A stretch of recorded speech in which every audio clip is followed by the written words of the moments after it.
Okay, this is day number 7 of the storytelling project. That means I have made it one full week. They're starting to get a little bit slow and draggy and maybe sounding a little bit like therapy. So I got some advice this morning. The lovely Kirsten, my dear in Montreal, who I'll be moving up there next week to stay with her for a week. So you'll be seeing a lot more of her apartment, if not her, in the next coming week. She said, tell a funny story.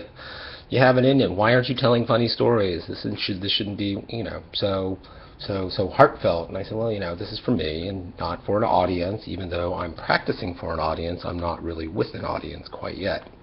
So, to tell a funny story, today I was going to talk about fire. That was the topic that I had chosen, so I'm going to slip that back into the pile and come at it tomorrow. And today's story is going to be about saxophone and pornography. When I was in school, schools were different down in Florida than they are here. There was junior high school and high school, so 6th, 7th, 8th grade were junior high school, and then 7th, 8th, 9th grade were junior high school, and then 10th, 11th, 12th was high school. So high school was 3 years, and junior high school was 3 years.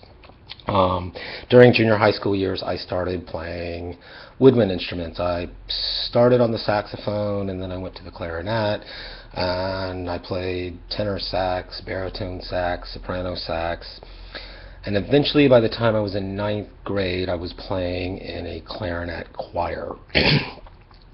There were a lot of really good saxophone players in Sarasota at the time, and I was playing the bass sax in this choir. Huge instrument, literally stood taller than I was, with a bell, this big around at about, that deep. Huge instrument.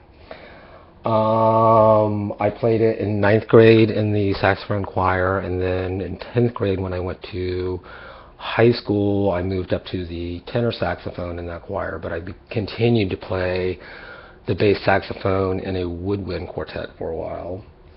And then my junior year, the bass saxophone, which didn't really belong to me, it belonged to my teacher, was passed on to another kid in the high school that was going to be playing it in the choir, and I was going to be playing alto or tenor or whatever my junior and senior year.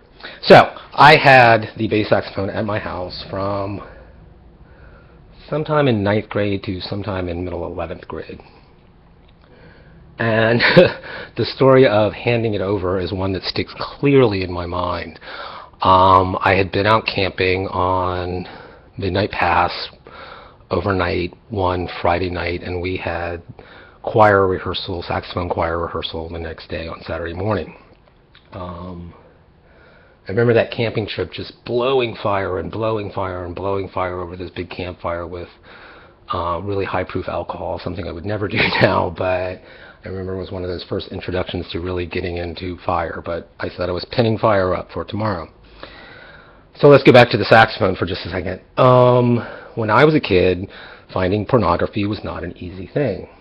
It took, months of seeking and hunting and going into single uncle's closets and finding his stash and stealing one and knowing that he would never confront you about it because he had to hide it from himself to begin with.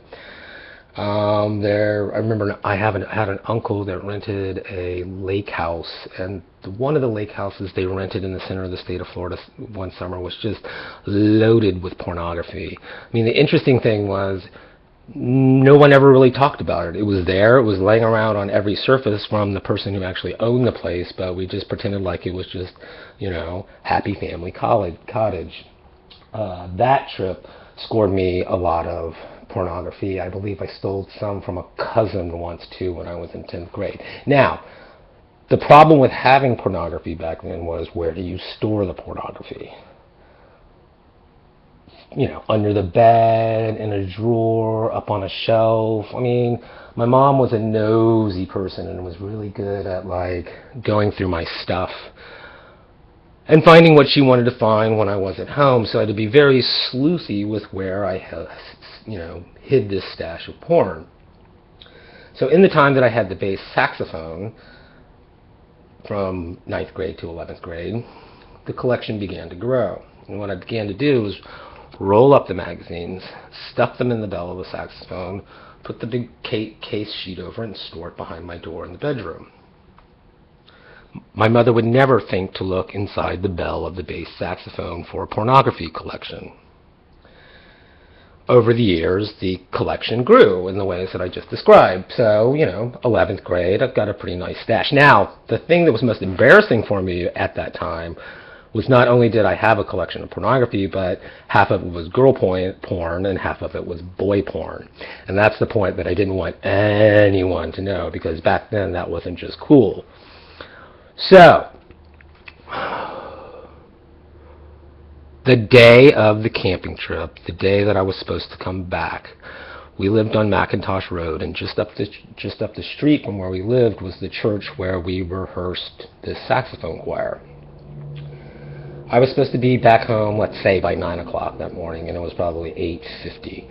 And I was hurrying like hell to get to my house, because that was the day that I was to hand the bass saxophone over to the new kid in the choir. And I was running late. And I knew he was very excited about getting it and probably be very prompt and would want to, take it with great care and look through it and touch it in every way he possibly could as soon as he could get his little hands on it.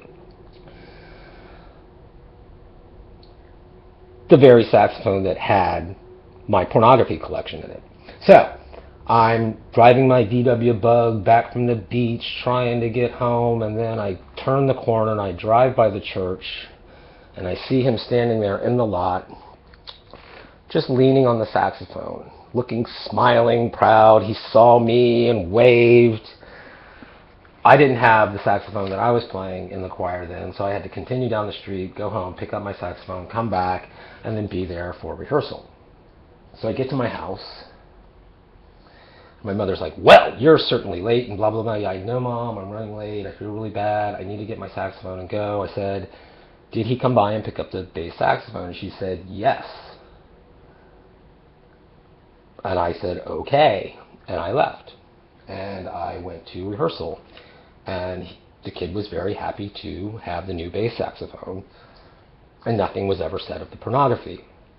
By him, by my mother, by anyone. To this day, I have no idea what happened to it. My guess is my mom found it and took it and put it somewhere or threw it away, because if it had gotten back into the high school, I would have never heard the end of it, especially the part about the boy porn. So, I hope that one was a little bit lighter, and we'll just call that one Saxophones and Pornography. Thanks.